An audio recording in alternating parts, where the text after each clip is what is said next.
এতিয়া কি ক'ব? কাউণ্টিংটো আৰম্ভ হ'বই।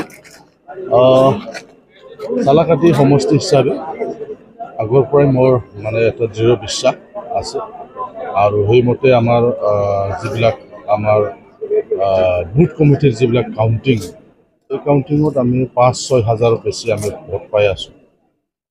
আমাৰ যিবিলাক অপজিশ্যন যিবিলাক দল আছে তেওঁলোকক গতিকে আমি নিশ্চিতভাৱে চালাকাটিটো আমি জিকিম। ৰাইজৰ সঁহাৰি যথেষ্ট পাইছোঁ। গতিকে আজিৰ দিনত মই বেছি কথা ক'ব বিচৰা নাই। চালাকাটি জিকিম আৰু UPPL মুঠ আমি 25টা আমি পাম। এককভাৱে আমাৰ চৰকাৰ গঠন হ'ব।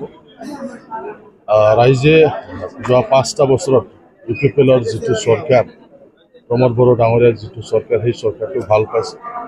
গতিকে এইবাৰ পুনৰ দ্বিতীয়বাৰৰ কাৰণে প্ৰমোদ বড়ো ডাঙৰীয়াক চৰকাৰ বনাবলৈ এটা সুযোগ দিব।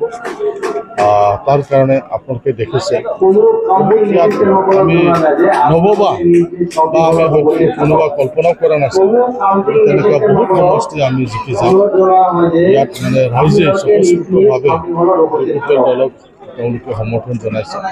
UPPLৰ এটা ঢৌ আছে। গতিকে আমি 25টা আমি নিশ্চিতভাৱে আমি জিকিম। ইয়াতকৈ বেছি হ'ব পাৰে।